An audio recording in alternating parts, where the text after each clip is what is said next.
Hi everyone, welcome to another live ukulele lesson with me, Matt Stead. I hope you're all keeping well. In today's lesson, we're going to learn all about some simple but easy chords that we can play up the fretboard. So if you've ever kind of wanted to travel from down here where you feel stuck playing the same few chords and you've wanted to take them up the fretboard, but maybe you've been a little bit intimidated or you've not been sure, I'm going to show you some really simple shapes that you can take up the fretboard to make some really beautiful yet effective chords. So it kind of, you can take a piece of music and make it much more interesting, basically. We're going to go over what chord inversions are and look at those in a bit more detail as well. And by the end of the lesson, you'll be able to play a really fab song. We're going to look at Good Riddance, which a lot of people know as Time of Your Life by Green Day, which should be fab. How is it where you are? Let us know how you're getting on. And sheets are still available, by the way. You can download them via there's a link in the description, and there's also a link in the comments as well, so you can find those there. They're £5 for the sheets, each fortnightly lesson, or if you're a member of my website, Learn Ukulele with Matt, you get them at no extra cost with your monthly subscription. So yeah, hope you're all doing well. Oh, hi Karen. Yeah, it's been proper snowing here, so we had like proper decent shower of snow this morning. It made the school run quite interesting. It was very crunchy underfoot. It's quite fun, but it's all melted now because the sunshine's come out, so we've had the best of both worlds, the fun of the snow, and then it's all melted again, which is all good. Okay, so let's have a look at what we're going to be doing today then. I'll bring the sheets on screen as well so you can see them over here and you can see what's going on. This is a really beautiful acoustic song by Green Day. Really simple to do. The chords are really simple but effective.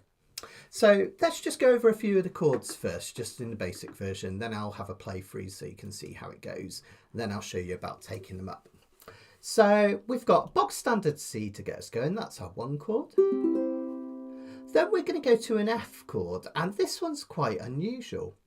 Rather than having an F major like so, where we would have two fingers on the strings, we've got an F add 9, just one finger like this. And that's really lovely. That open G note just makes all the difference. And it sounds like kind of quite an unusual or exotic chord, doesn't it? F add 9. All it means is we've taken an F chord, which is an F, an A and a C. That's the major triad. And then we've also added the 9th note in the scale. And if you count up from F, F, G, A, B flat, C, D, E, F, G. We go right up to G. So we take our F chord, and we're going to replace this note, which was an A. We've already got an A down here, like that. And we get a beautiful, I think it's gorgeous, F add 9 chord. Oh, hi Steve, hope you're doing well.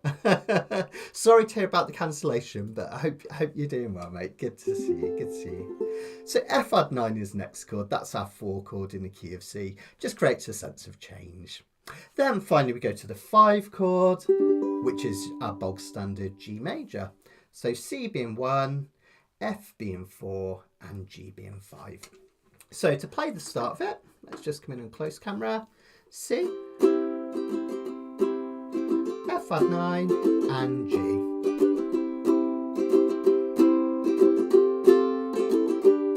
Like so. Now, in the original, there's this lovely kind of strum pattern which I'm emulating there. I don't know if you noticed. All I'm doing is doing a simple up, down, up, down.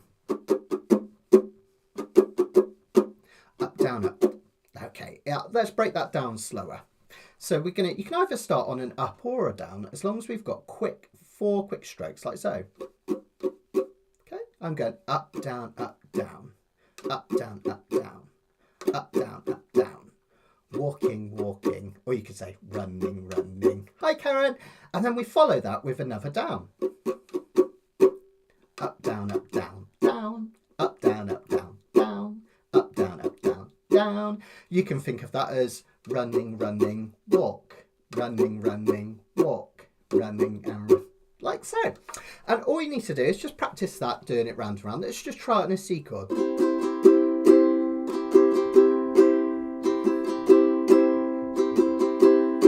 Just like so.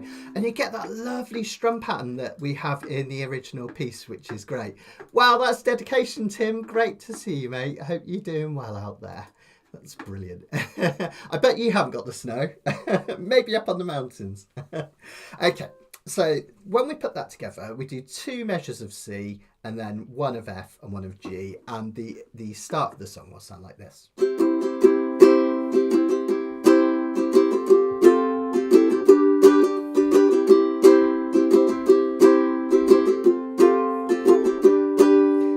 To our A minor, G, F, C section. Whenever we get a new section in a song, it quite often starts with the relative minor of the key. And we're in the key of C today, and A minor is the relative minor. So we can either count up to 6 to find the relative minor. Hi, Charlene. C, D, E, F, G, A. Or if you've memorised it from Canacapilla and things like that, that's great as well. So that brings a touch of melancholy. Back to the stability of the G chord, change on F and C. We do it again, A minor, G, F and C. And then finally the chorus is the easiest of all. We just go A, C, A minor, C, A minor, C. Then A minor, G. And then we hit our interlude, which is the same as the intro. And that's it, basically. So that presents us with something cool, because it makes it easy peasy lemon squeezy. It's a really simple song to play. But the only trouble is it can be a little bit boring if we do the same chords down here the whole time. So that's one of the reasons we're going to take chords up the fretboard. I'll show you some other reasons a little bit later. With that in mind, should we have a little play through? I haven't got my pedal, so we might take a quick pause after the chorus before we go into the second instrumental. I'll position my clicker just so that we can change to the second page. All right, but just have a play along with me, just with the normal open chords. Remember, anytime it says F, add 9. It's just that 1 finger rather than the 2. Anytime it says F, just go for your normal F. Let's give it a go. 1, 2, 1, 2, 3, 4. And F add 9, and G. And again, C. F add 9, and G. Another turning point, a fork stuck in the road. Time grabs you by the wrist, directs you where to go. So make the best of this test and don't ask why. It's not a question but a lesson learned in time. It's something unpredictable, but in the end it's right. I hope you had the time of your life. Good interludes. Good. Then we hit another verse. So take the photographs and still frames in your minds. Hang it on a shelf in good health and good time. Tattoos of memories and dead skin on trial. For what it's worth, it was worth for the while. Plus, something unpredictable, but in the end it's right. I hope you had the time of your pause whilst I play life.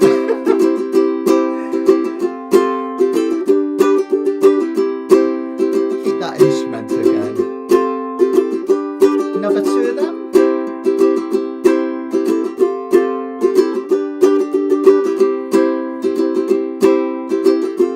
Now you're A minor, G, and F, and C. Same again. And then a chorus. It's something unpredictable, but in the end it's right. I hope you had the time of your life.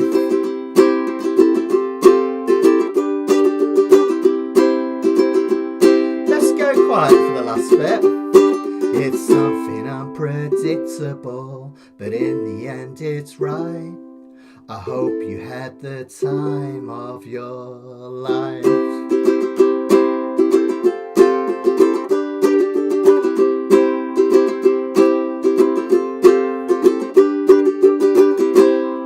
There we go.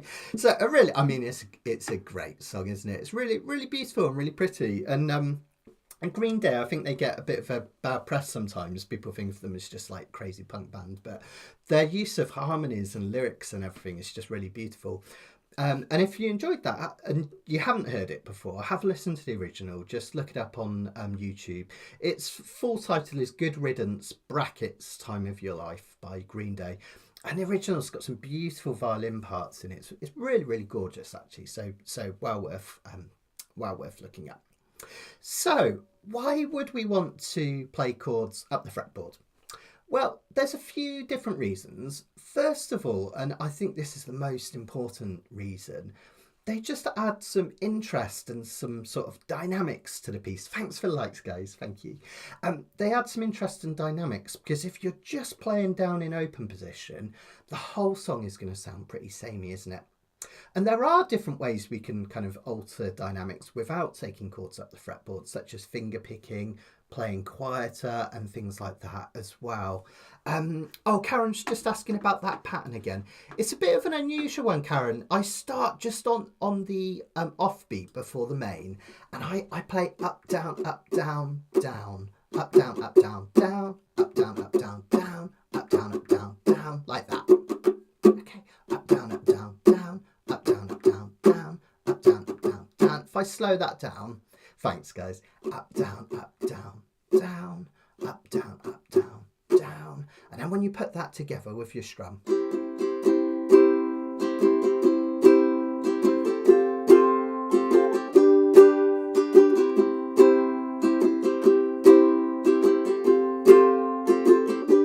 does that make sense, guys? If you struggle with that, you could just do a kind of just straight.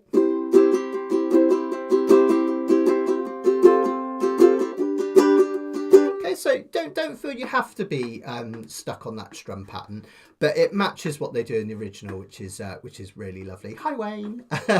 Yeah, it took me a while, Steve, to get it because it's quite an unusual one, isn't it? The way it starts with that kind of up strum, but it sounds really effective when you do it. So as I was saying, reasons for going up the fretboard. First, it's about adding dynamics. So if I was just to play those three chords again and again,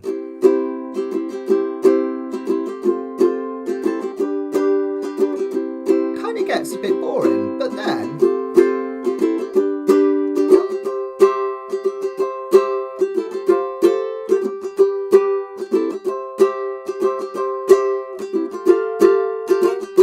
see how it adds some kind of interest. It also gives a slightly different texture because you've got some... Oh, thanks, Karen. Good stuff. Because you've got some higher pitched notes in there, it gives it a brighter kind of tone as well and a slightly different texture, which is really important as well. And as Sarah Maisel always said, you've got 20 odd frets on your ukulele. You've paid for them all, so you might as well use them, right? So those are the main reasons for taking up chords up the fretboard. Another reason which I like when I'm playing with other players is to create texture between two players. So if I'm playing with a player who's playing all their chords down here, I like to play mine up here. And that way we're not clashing and just doing the same thing. It's kind of adding more value and we've got a little bit of differentiation. And if you watch some really good duets, like Sarah Maisel and Craig Chee, they're really good at this. If you watch when they play together, they play pretty much all the same chords and things, but they play them in different places. So Craig will often go up the fretboard while Sarah's down here and vice versa. Sometimes they'll play baritone versus tenor as well. So it's just kind of interesting to create those textures, which is really, really nice. And so how do we work out the shapes up the fretboard? Well, I'm going to give you 4 really simple but beautiful ones that you can use up here. That you can take up the fretboard for the most common chords that we play on the ukulele. And loads of you will know, if you've been playing for a little while, what are the most common chords that come up? C, A minor, G and F. It's the kind of most common chords, aren't they, in the key of C, and C is the most common key. Now, how do those work? How do those chords move up the fretboard? Well, we kind of need to think about what a chord actually is. So what I'm going to do, hopefully this is going to work, I'll bring my iPad onto screen. And let's break down what a chord actually is. So a chord is made of 3 or more notes, and we take a scale. So say we were just going to do chords in the key of C, for instance. This is the C major scale. I'm just writing out here along the top. And a chord is built by taking degrees of the scale that are a third apart from each other. That just means 2 steps along the scale. So a C chord, which is the first chord in the key of C, is C, E, and G, just like that.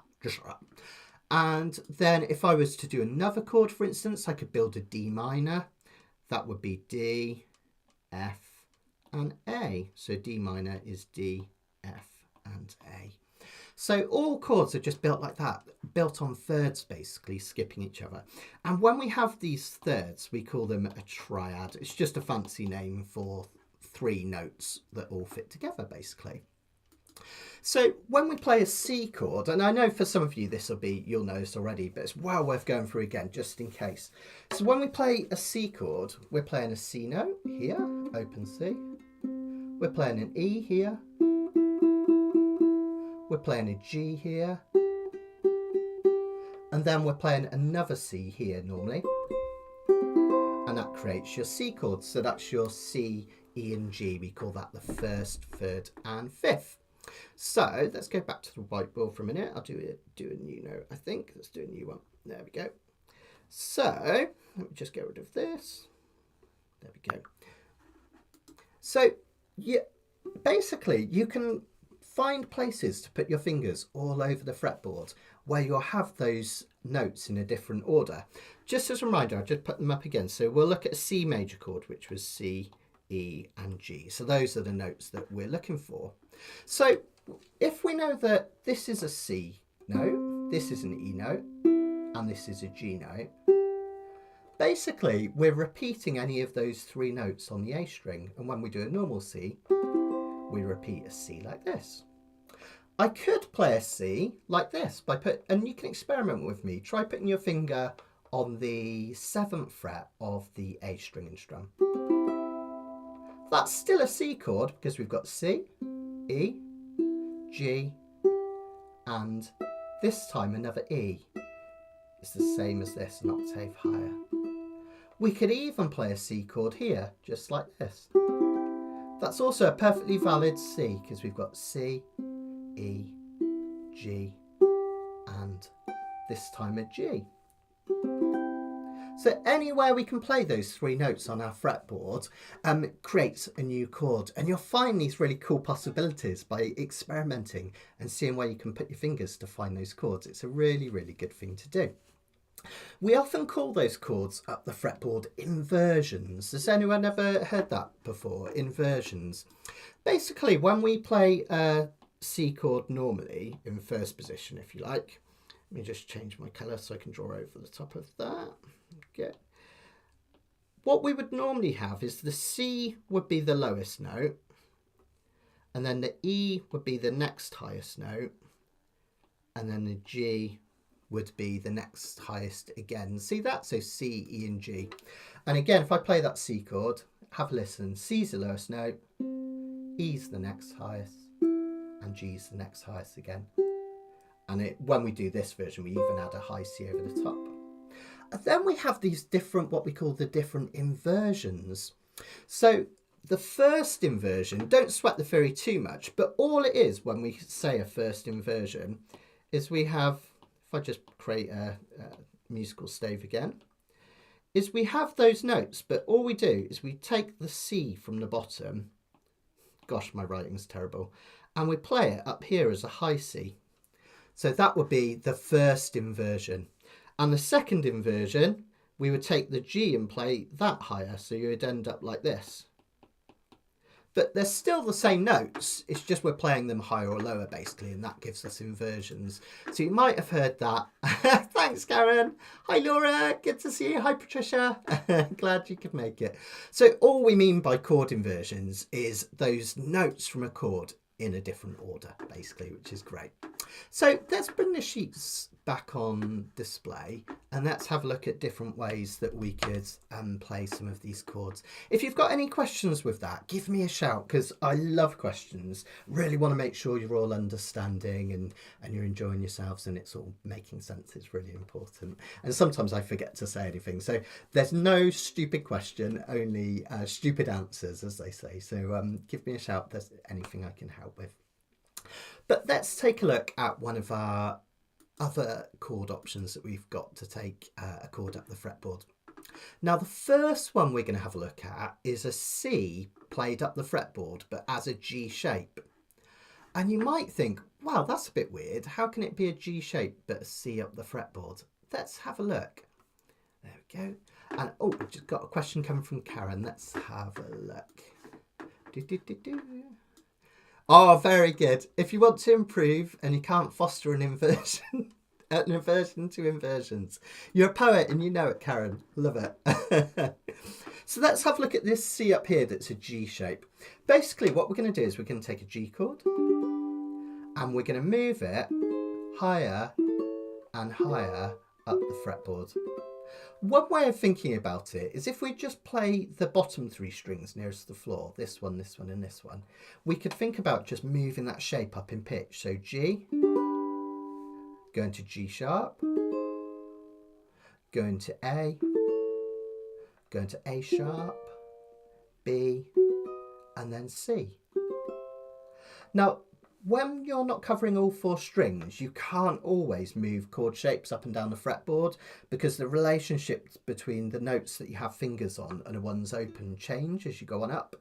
But this one works perfectly because remember in our C chord we had a G note, right? So that means we can have that open G string. So if we have a look at this chord in close up, let me come in really close. And we've got it written on your sheets as well. This note here is a C.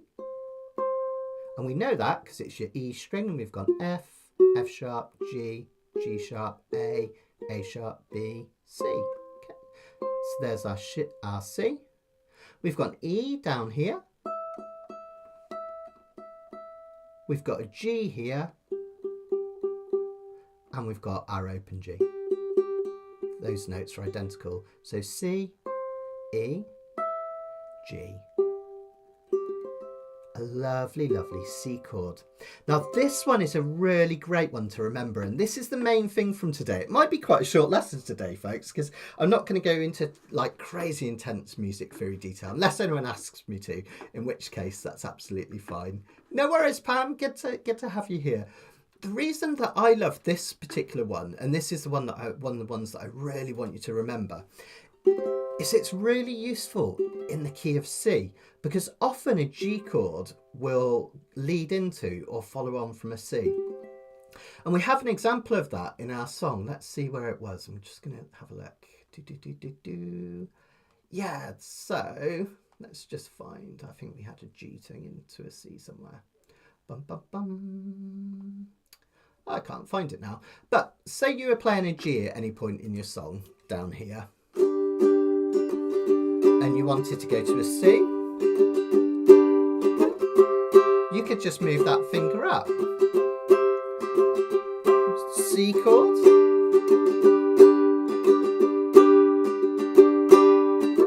C chord. Isn't that neat? So that's a really useful one to remember, and that's the first one that we're going to try. It's an inversion of a C chord. Okay, so that's our first one. Let's look at the next chord that we could move on up then. We had this F add 9. That's a really interesting one because it's a 4-note chord. It's got the major triad of F, that's F, A and C. And remember, it's also got that G note added as well. So we've got to find 4 notes up the fretboard for this one. And it's relatively simple to do that. All we need to do is use 2 fingers. We're going to put our first finger on the 5th fret of the C string, like this. Then we're going to put our ring finger, we're going to take it, or our little finger if you prefer with the stretch, we're going to take it right up here. That's the 8th fret of the E string. Give that one a strum. A really beautiful, wistful sounding F add 9, which is really, really gorgeous. Okay. Now that's going to be our second chord in this song. So what I want you to do is practice going from this chord we're just doing, the G shape at 7 and 8. I want you to drop that index finger back here, just like this, to the 5th fret, and put the little finger down. Let's do that again. We're going to go from here for this G, and then we're going to drop back, pinky goes down. A couple more times, C chord, but G shape, F add 9, and then finally one last time, and then we're going to take it back. Okay. Now the reason I love this version, even though you can't move it up and down the fretboard to make other chords, because there are 2 open strings, you can't move it up and down. It's a bit of a shame. But the reason I love it is it's really nice and simple to do. It's just 2 fingers and it sounds really effective. If we have a look at a barred chord version of this F add 9, look how hard it is. It's on your 3rd sheet. I wanted to show you these, just an example of how difficult it would be if we were doing these all as bar chords. So if you want to have a try at it, just out of interest, you're going to bar the whole of the 5th fret, like so. You're going to put your ring finger on the 7th fret of the C string, and then your little finger down here on the 8th fret of the A string. Quite difficult to get that clean. There's a lot going on there, isn't there? Whereas this version still has all the same notes, and it's a lot cleaner and easier to play. So when we do this version, let's just bring back this sheet. You'll see we've got an F note here, the 5th fret of the C string. We've got a C note up here of our little finger. We've got a G note up here. And we've got an A note up here. And we know it's an inversion because if you play those 3 in order, F, sorry, I'll do that again, F, C, G, A, they're not all in order of pitch, so that's definitely an inversion, that one. F add 9, which is really lovely. And then we're going to finish off that phrase, that opening phrase. We're going to try barring the whole of the bottom 3 strings of the 7th fret now, and little finger way up here at 10. And that gives you a type of G chord. Now the reason I've shown you this version where we're just barring the bottom 3 is that some people hate full bar chords. They find them really uncomfortable and tricky to do. So this works perfectly well. The only thing is it doesn't have every single note in that chord. We're missing the D note. I think I've written no C on the sheet. It's meant to say no D. Duh. Sorry, sometimes I have a daft moment. But it's missing the D note that makes up a G chord, because a G chord should be G, B and D. But here we've got G, G, B and G, no D note. But it works. It still sounds really, really beautiful. J.H. Shimabukuro uses this chord all the time in his music and it sounds lovely. If you want to add the D, just lift up a little bit higher and you have the D as well, which is really lovely. Rebecca's just asking, do inversions work and sound good with low G tuning? Yeah, absolutely, Rebecca. You can do all of this with low G as well. Some of them will sound nicer in high G just because when you go up the fretboard and you've got some really high pitch notes, sometimes having the open G rumbling away can sound a little bit kind of boomy. But it does work, they will work. And there's certain chords where the inversions actually sound better with low G. It's just the way it works, the way the notes are close together. But yeah, you can experiment with both. So let's get playing something then. Just to practice it, what I want to do is I want to do that opening little introduction, that C, F add 9, G. But let's try doing it up the fretboard, okay? So we're going to do our C here. G shape at frets, let's just move that around so you can see it, there we go. G shape at frets 7 and 8. And then we're going to pull back to this F add 9. Just move up and flatten down to the G chord. I'll do that round a few times and just join in when you feel comfortable.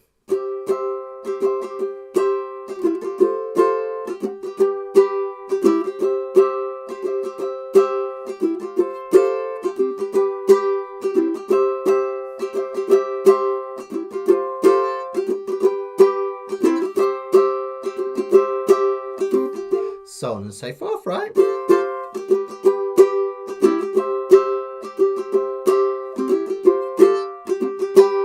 Sorry, I was getting some squeaks there. I wasn't doing that particularly clean, but have a little practice with your fingers. Really work on stretching up so you get it nice and clean, really beautiful up the fretboard chords.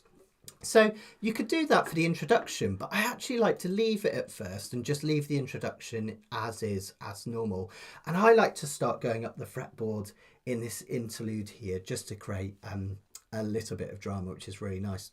So I think that's what we'll do. Let's play the song through from the intro to this interlude. All of these chords I want you to play the normal way until you get to that interlude. All right, that second interlude there where I'm pointing. When you get there, try moving those chords up the fretboard and it will sound really nice. A bit of a tip to help with that. Can you see that C at the end of the chorus where it says, I hope you had the time of your life? When you hit that C, rather than using your third finger, which I would normally recommend for a C chord, use your second finger, because then you can take it up and create that G-shaped C. See what I mean? Second finger swoops up and we move up there. And in fact, actually, I think I just spotted something even cooler that we can do that I didn't realise when I was practicing it. If we change on that C, on Of Your Life, we can play the last bit as A minor, G, and then for the next C, just take the G shape up. See what I mean? I'll do the chorus and show you what I mean. Something unpredictable, but in the end it's right. I hope you had the time, here we go, of your life. See how I swooped it up? Yeah, fantastic. Let's try it then, guys. Let's try the whole of the opening section. And when we get to the interlude, let's take, let's take those chords up the fretboard. Ready? Steady, go. No, just kidding. Here we go. 1, 2, 1, 2, 3, 4.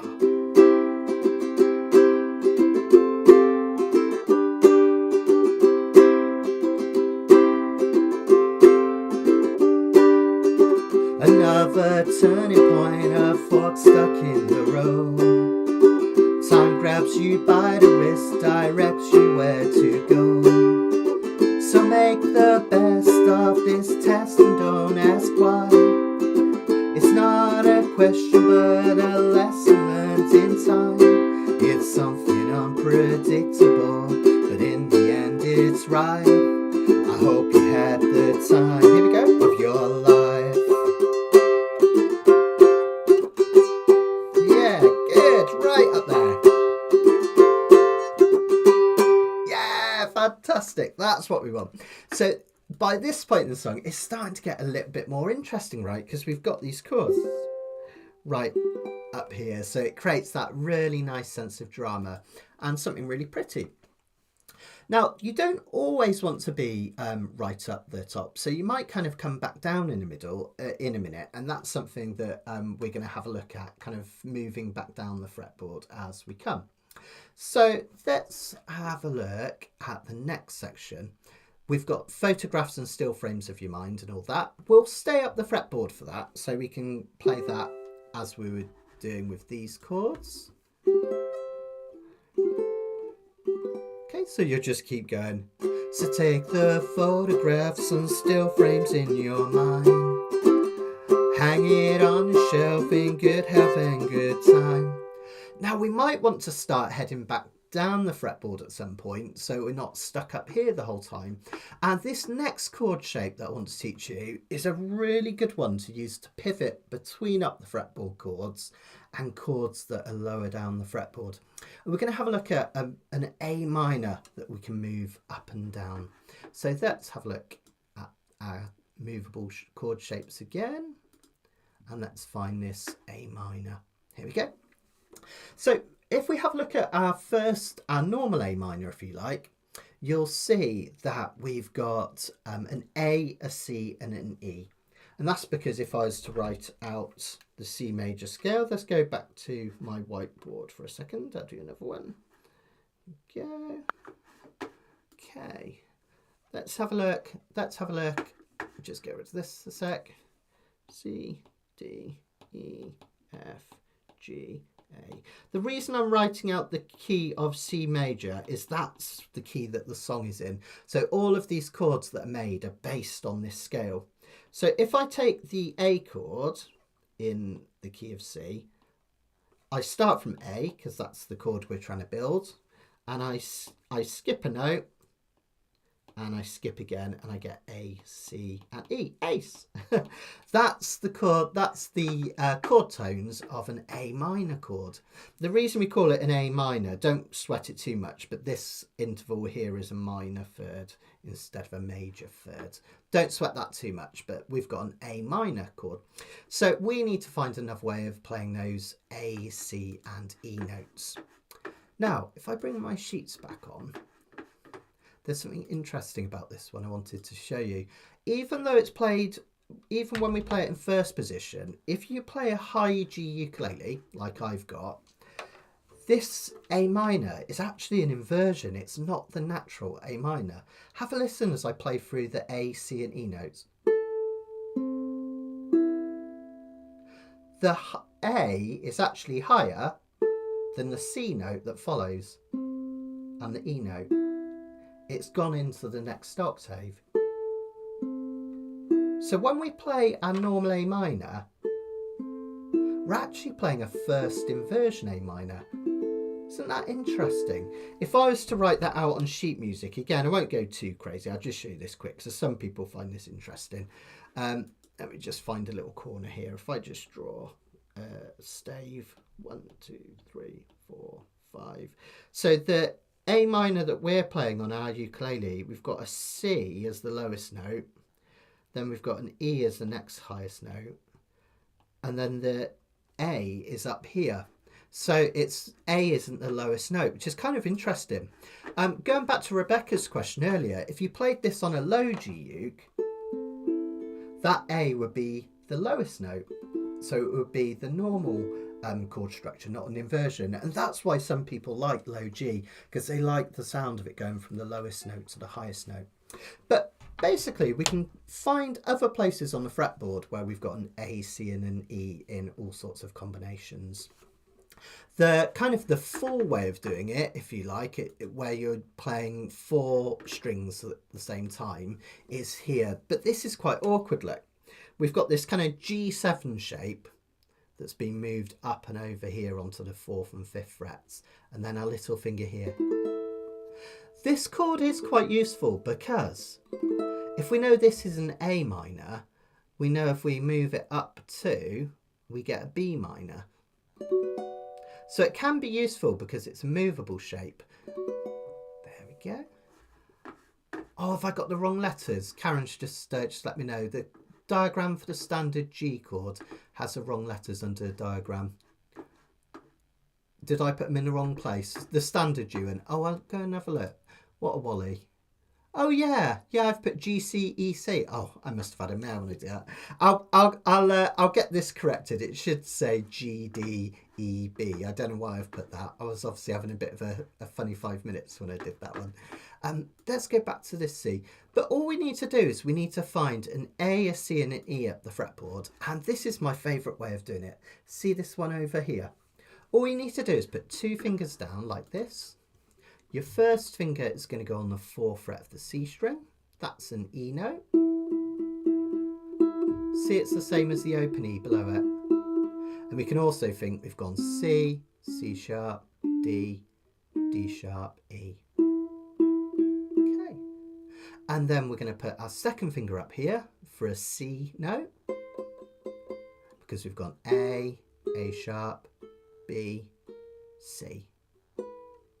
What have I done there? Sorry, what am I? Oh, I can't. I'll do it again. G, G sharp, A sharp, B, C. There we go. I was having honestly, my brain's gone doolally today.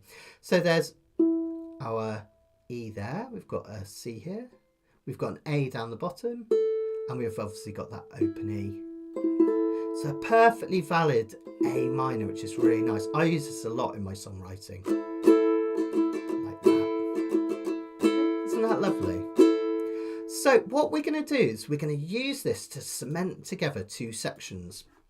When we come out of that high section that we've just been playing down here, so this take the photograph, still frames in your mind, hang it on a shelf, good health and good time. Let's try coming back down the fretboard using this A minor to pivot. I'll show you exactly what I mean. So we've been playing our high chords up here. So take the photographs and still frames of your mind. Hang it on the shelf for good health and good time. Let's do this A minor now. Now this is really nice because it kind of straddles two kind of worlds. It's got two very high notes and two quite low open notes. So it's perfect for coming back down because it leads into these chords. So we'll start this verse up here. So take the photographs and still frames of your mind. Hang it on the shelf in good health and good time. A minor, yeah. See? Tattoos of memories and dead skin on trial. For what it's worth, it was worth all the while. That's really cool, isn't it? So let's try putting all that together then. Let's go from the start of the song, and we're going to do all of this just down low as normal. When we get to the interlude, take the chords up high, and then we'll do this next section starting high, and when we get to this A minor, we'll come back low again. All right, so normal chords here, interlude high, stay high until you get to the A minor, and then come back down again, and we'll see how it sounds. And you can always watch this back and scribble those down if you haven't got that exactly now. Or, and this is something I want you to do, you can just experiment where you want as well. Oh, thanks, Victor. This is my more better. I love it. I love this one. I love this. Built by Chuck Moore in Hawaii, this one. So with Hawaiian Koa. Next week, for the next live lesson, if anyone's interested, I'm going to be doing a show and tell. I'm going to get my whole uke collection out, and I'm going to show you them one at a time and explain why I bought them, why I like them. And it's not just going to be me showing off. I know some people would enjoy that, but that would be a bit boring. But you'll learn lots. We're going to talk about different woods, different sizes, my favourite string types.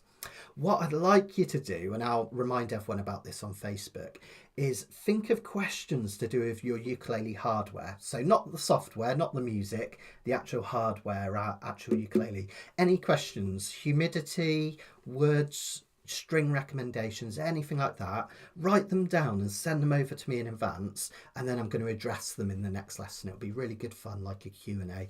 And of course you can join in on the live chat and ask questions as we go along as well. So I can't wait for the next one. It's going to be loads of fun. But let's give this a go then, as I was just saying, from the top. Let me see if I can come a bit higher here. There we go. Yeah, that's better. Here we go. 1, 2, 1, 2, 3, 4.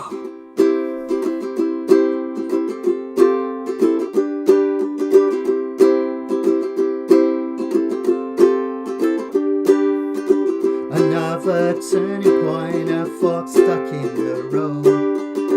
Time grabs you by the wrist, directs you where to go. So make the best of this test and don't ask why. It's not a question but a lesson learned in time. It's something unpredictable, but in the end it's right. I hope you had the time of your life. Up we go. Here we go. Stay up there. Here we go. So take the photographs and still frames of your mind. Hang it on the shelf in good health and good time. Then come down. Tales of memories and dead skin on trial. For what it's worth, it was worth it all the while. Yeah, well done, guys. See how it got that movement going up and going down. Let me know how you got on with that. I made a bit of a muck up of one of my F chords because I was trying to read the tiny text on the screen and play at the same time. Apologies for that. But hopefully you found you could get that kind of differentiation, and that's what it's all about. Really, really, really important. I use it for so many songs. I'll show you how to do a couple more in a minute, but I use it for so many songs. Another good example is something like You know, like 5'2" eyes are blue. 5'2" eyes are blue, but oh, what those 5 foot could do. Has anybody seen my girl? Well, notice that the chords in open, they have quite a warm, open sound, but they don't sound very kind of ragtime-esque. But notice, I'll do the second verse up the fretboard, and you'll see it has a choppier, more textile-like feel. So, 5'2", eyes are blue, but oh, what those 5 foot could do. Has anybody seen my girl? Turned up hose, never had no other beaux. Oh, I forgot it. Where am I going? Has anybody seen my girl? I'll do that again. Turned up nose, turned out hose, never had no other beaux. Has anybody seen my girl? Notice that's got such a different texture to those open chords, if I remember it right. And that's why these movable chords up the fretboard are so great to learn. And these kind of simple movable ones get you going up there without the really tough bar chords. I can give you some hints and tips on bar chords at the end if you find that interesting. I'll see what we can do. And as Karen and Rebecca have said, yeah, absolutely. A lot of this stuff, it just takes a lot of practicing through the transitions. So rather than just playing the song over and over and just kind of panicking at the last minute, which I kind of did a little bit when I did that demo for you, just practice those transitions in slow motion first.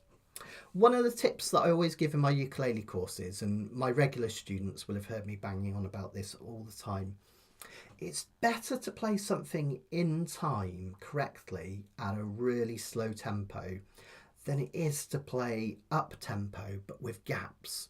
So you could really bring the tempo way down and just practice, say, this chord change at the end of the chorus into the interlude. So you could do your A minor, G, take it up. Where am I? I need to watch what I'm doing.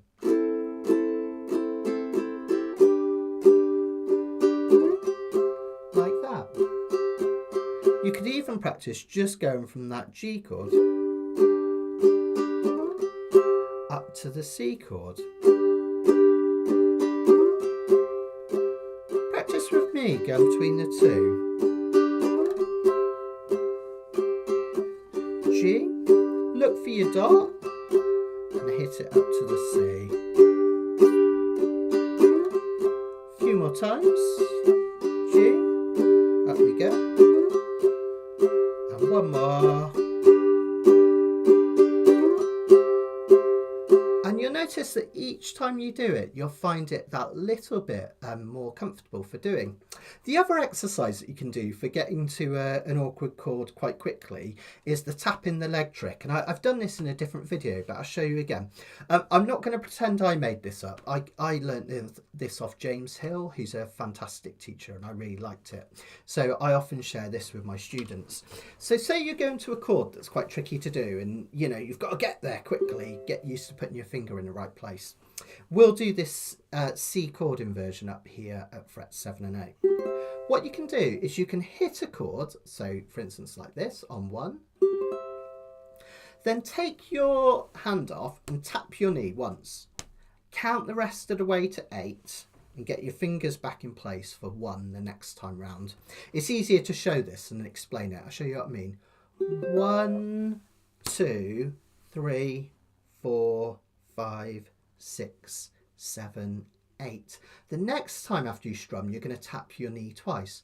1, 2, 3, 4, 5, 6, 7, 8. The next time, tap your knee 3 times. 1, 2, 3, 4, 5, 6, 7, 8. And if you do it at a reasonable speed, by the time you get to the end of it, you're having to make the change quickly, look, because you'll have 1, 2, 3, 4, 5, 6, 7, 8, and 1.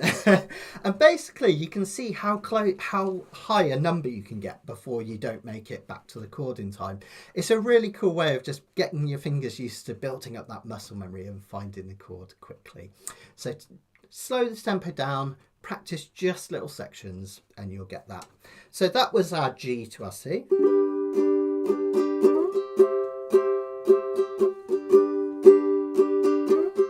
So what you could do next is practice changing from that C to your F add 9. Okay. Remember, just lead with this index finger. Whenever you're changing chords, again, this is another general tip that will help you with lots of things. Whenever you're changing chords, see if there's a finger that you can leave on the same string, because you can use it to lead into the next chord and complete it. So when I do that F add 9, I take everything off but my index finger, lead with that back to 5, and then even my third or my little finger will come down on that E string. So again, lead with the index, complete the chord. And again, you can just practice changing between those chords. Practice using your first and third finger, and then try with your little finger. I find little finger is a little bit more comfortable. So on and so forth, so you can try it that way. Another way to do that chord, if you prefer the sound, and I tend to do this, but I wanted to show you a 2-finger version, is rather than just using the 2 fingers, you can actually bring this one down here and flatten. We've still got that G note in it, so we've still got that add 9. Now the nice one about this one is when you go to the G chord, you can take the same shape up. So that would make it like this.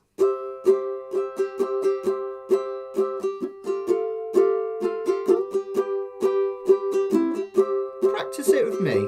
C, F add 9, G, and C. F add 9, G, and C. F add 9. Yeah, and then you could practice going back to that A minor. Let's play through those chords.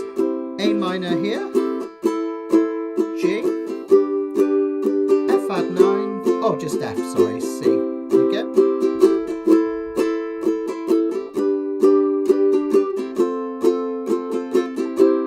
Yeah, really nice, really nice.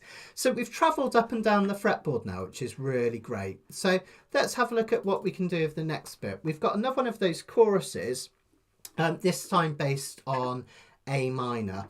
Now I would actually recommend at this point to stay low at this point. So when we go into this next chorus, something unpredictable, just stick with your standard chords down here.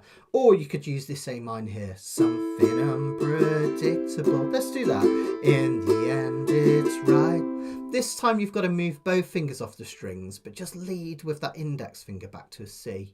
We would normally play a C like this, wouldn't we? But notice if I use my first finger, it makes it much less of a movement. It's something unpredictable, but in the end it's right. I hope you had the time of your life. Couldn't see the chord there, it's hidden behind something. Okay, so we'll do that one kind of in the middle part of the fretboard. Something unpredictable, but in the end it's right. I hope you have the time of your life. Now, this is where we can start going up again, because we start our instrumental. Now, if I did this instrumental just strumming in first position, it would sound okay, but it'd get a bit boring, right? Because we've got to do this 4 times.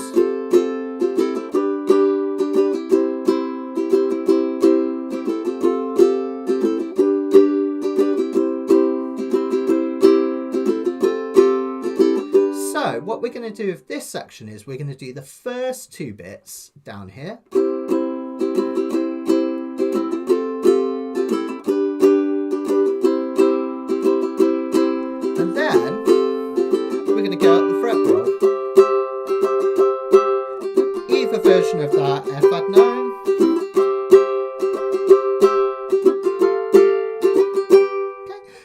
it takes it up, which is really nice. Let's do all that together and practice that.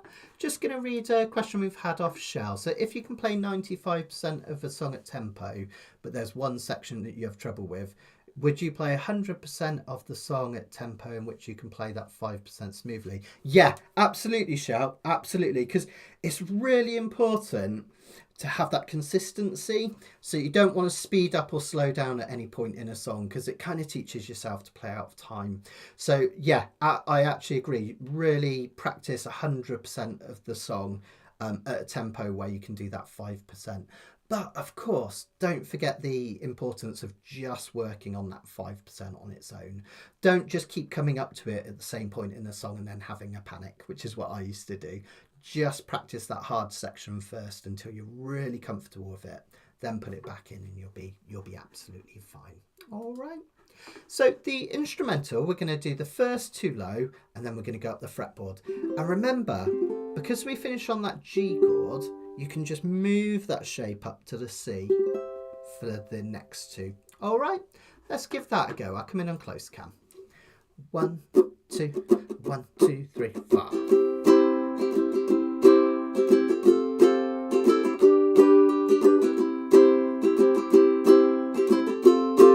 Up we go.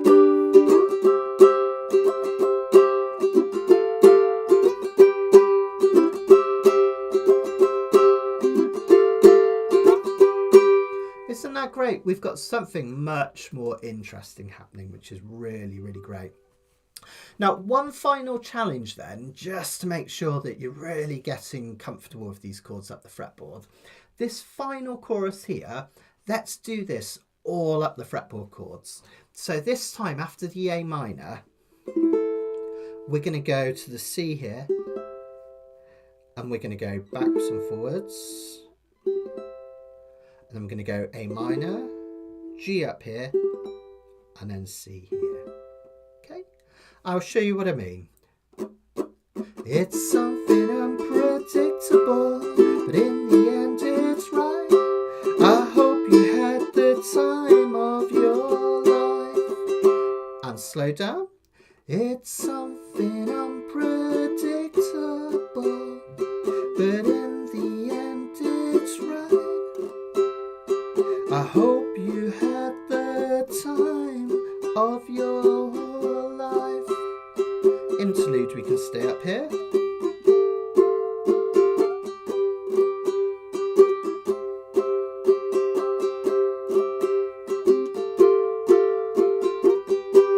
Okay, let's practice that together then. What I want to practice is this instrumental, first half low, second half high. And then this chorus and next interlude will stay up high. Let's give it a go. Join in with me, I'll stay on close camera. After 4. I'll keep that tempo a bit lower. 1, 2, 3, 4.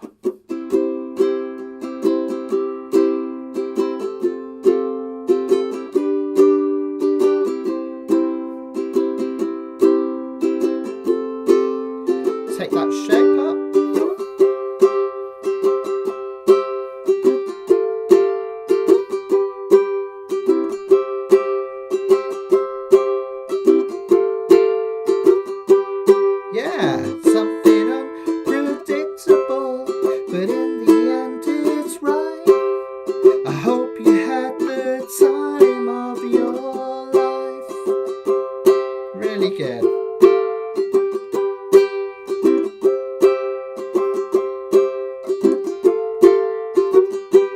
And then for the very last bit, you could stay up, or let's go back down to make it interesting. Something unpredictable, but in the end it's right. I hope you have the time. Whoops! I hope you have the time of your life. And we'll finish off down here.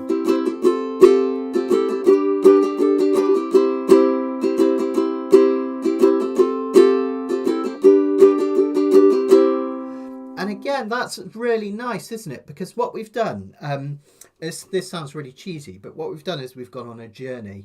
We've started with the low chords, we've gone right up to right into the highest part of our fretboard, and then pivoting on that A minor, we've brought things back down again. And that's really important. Don't go from your lowest chord up here necessarily right to your highest all the time. You can pivot by using a chord roughly in the middle on the 4th, 5th or 6th frets. That's a really good way of doing it. And we're using that A minor to join together the high chords to the low chords. Okay, when I say low, I just mean lower down your fretboard. So let's try the whole of that second page and then we'll piece the whole thing together. And Karen, that's exactly what I want. I want you guys to take away and experiment with this. You don't have to go up all the time. You don't have to stay down all the time. Have a mix and see what works for you. And these are the most common chords on ukulele, aren't they? C, A minor, F and G, the classic chords that so many songs are built from. So see if you can find some other songs. Stand By Me, that uses these exact chords. I'm Yours, Jason and Mraz, that uses this chord. Hey Soul Sister by Train, that uses these chords. Shotgun, Lewis Capaldi. So, not Lewis Capaldi, was it? Shotgun, George Ezra. So many songs use these chords, so have an experiment. Let's try that second page, the whole of the second page one more time. I'll come in on close camera and then we'll piece the whole thing together. So low down first of all. 1, 2, 1, 2, 3, 4.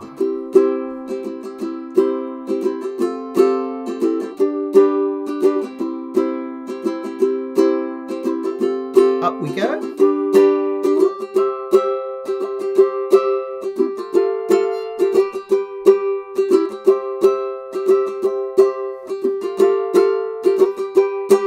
There's something unpredictable, but in the end it's right. I hope you have the time of your life.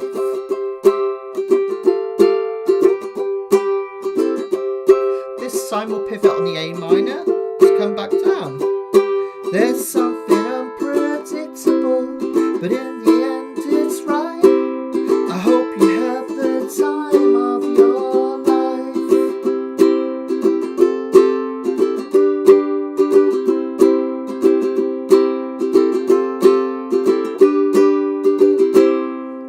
Yeah, great stuff. Absolutely brilliant.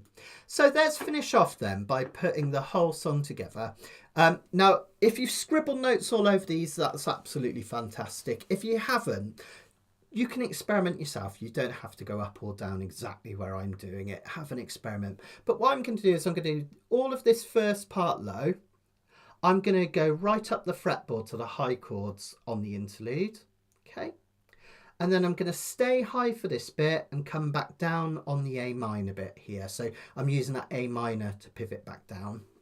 And then on the next page, I'm going to do a similar thing, whereas I'm going to start low, go high at the end of the instrumental, stay high for the chorus, come back low for the next bit. All right. But again, you don't have to do exactly what I'm doing. You can either just watch this first time I play it. Perhaps we'll play through it twice. And then have a go the next time, or just enjoy seeing what you can come up with. Yeah, A minor pivot. Yeah, you got it, Steve. Exactly. Okay, let's give it a try then from the top. Let's have loads of fun.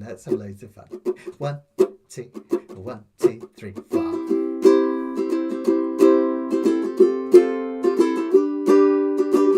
Oh, hang on. Sorry, guys. I'm going to get my cursor ready so I can click and swap pages. Okay, 2, 3, 4.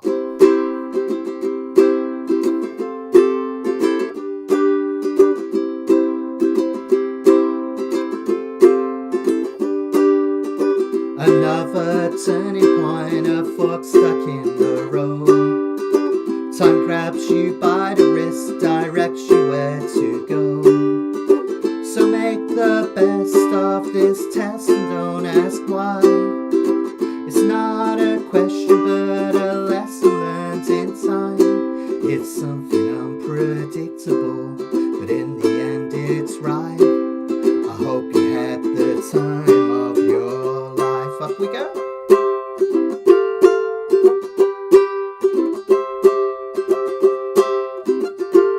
Stay up there, baby. So take the photographs and still frames in your mind. Hang it on the shelf in good health and good time. Back down. Tattoos, memories, and dead skin on trial. For what it's worth,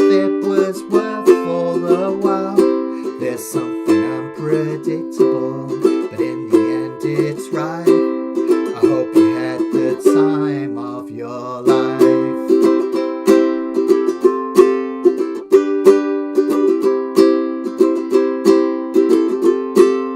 And up.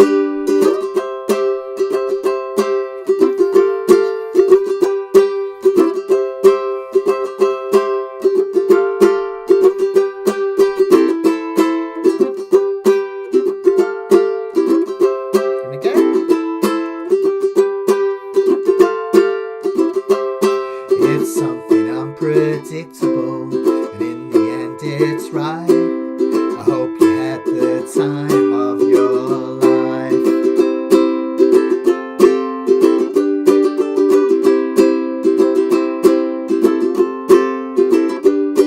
It's something unpredictable, but in the end it's right. I hope you had the time of your life.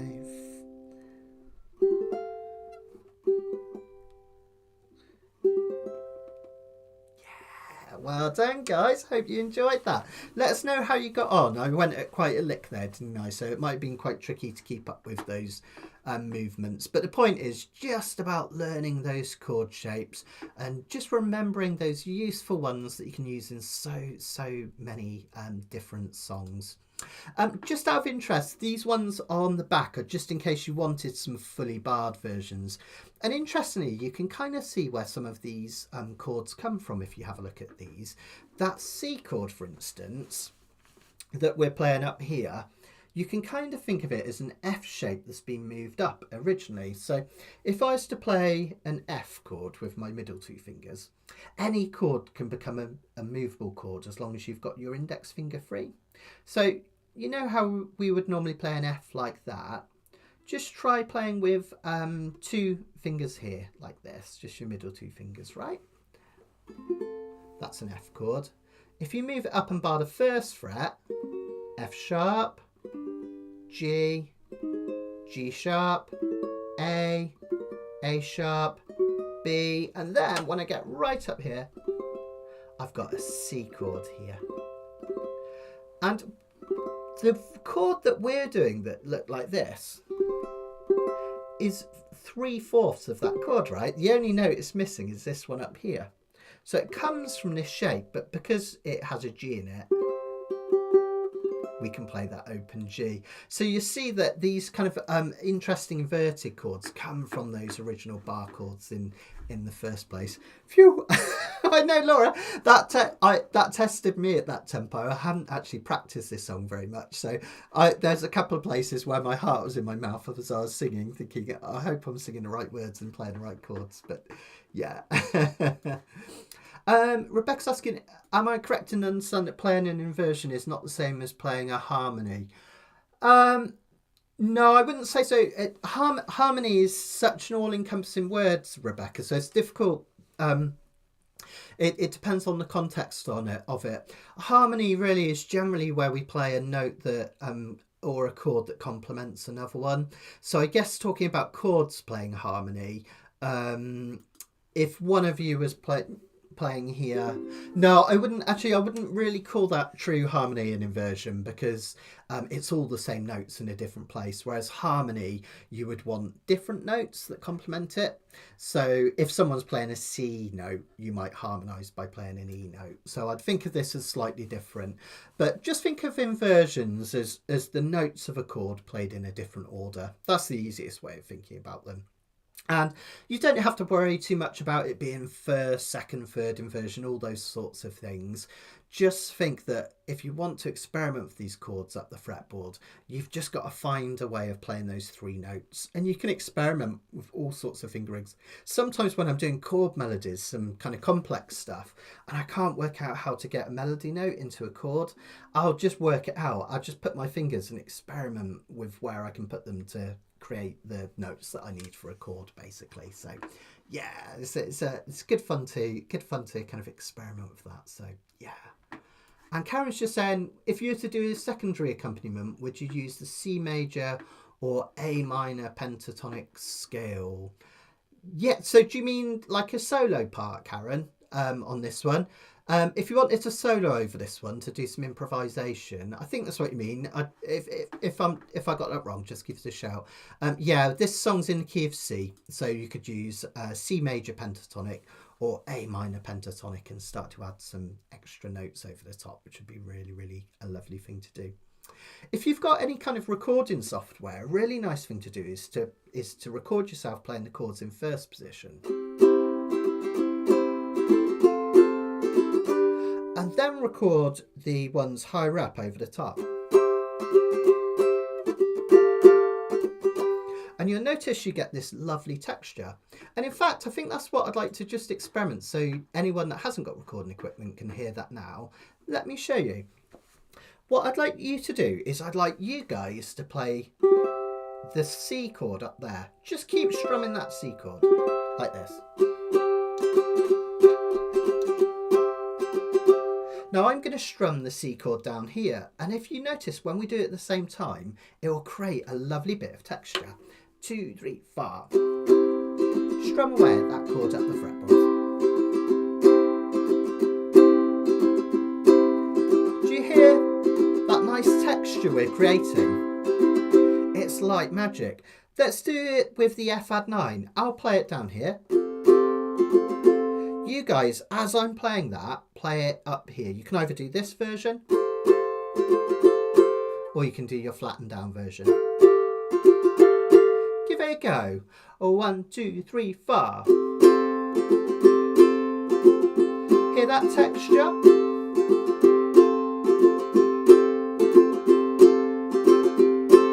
Really nice. Let's try one more just so you've had a go at it. I'll do a G down here. You do the one up here. Here we go. 1, 2, 3, 4.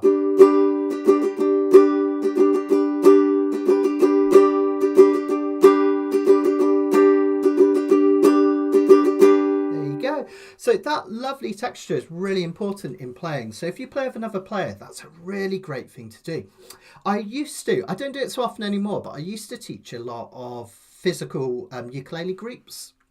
And when I come into their clubs, they always asked for ways of improving their playing, because they found, they might have been playing the same 20 songs forever and they needed some changes.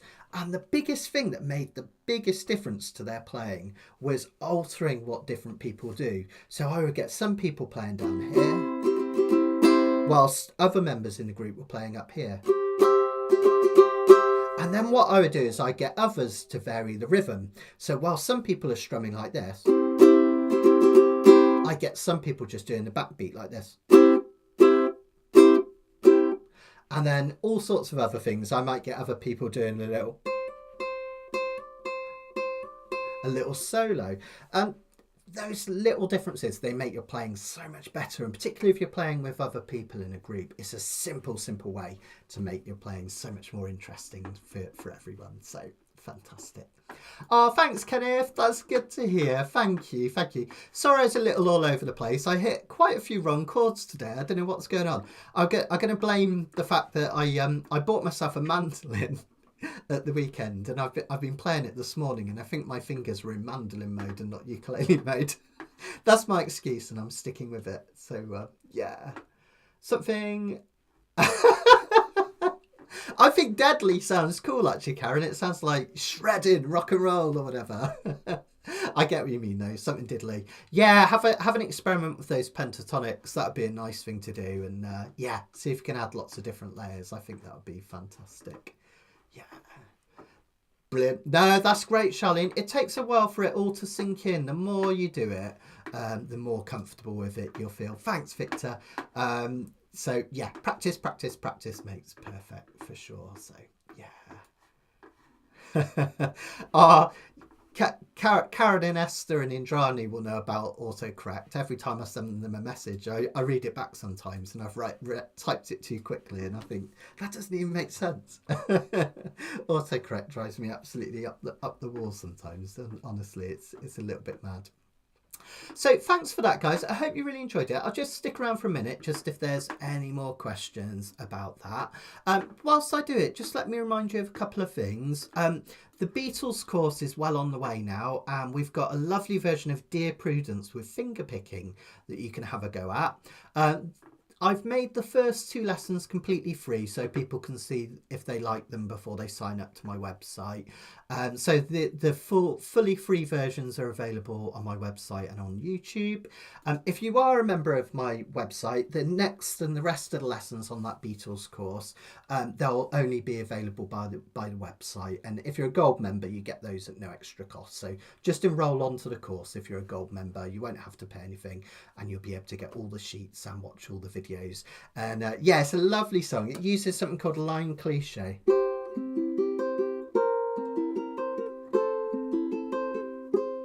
Where your finger moves up and down the G string, which is really nice. Gosh, I've got hot. Look, I've got sweaty bits on my uke. So that's gonna be that's up there already, and there's a lovely version of Penny Lane as well, with some chords up the fretboard and some song analysis. The next song is going to be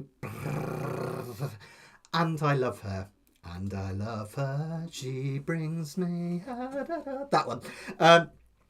But unlike the first 2 songs, I'm quite excited about this one. I'm doing a full chord melody version. So this is going to be our first chord melody arrangement on the Beatles course. And it's taken me forever because it's got a key change in. I wanted to get it dead right. So that one, And I Love Her, that one will be available probably early next week. Just got to finish off the tablature and make sure it's all correct before I put it up there. But it should be ready early next week, that one. And it's And I Love Her. I'm going to really mix it up. So some of them are going to be chord melody, some strumming, some finger picked.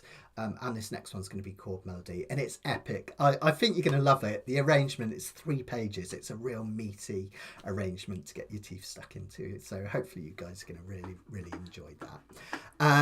Other things to tell you about. So 2 weeks time, we're going to do our next, yay!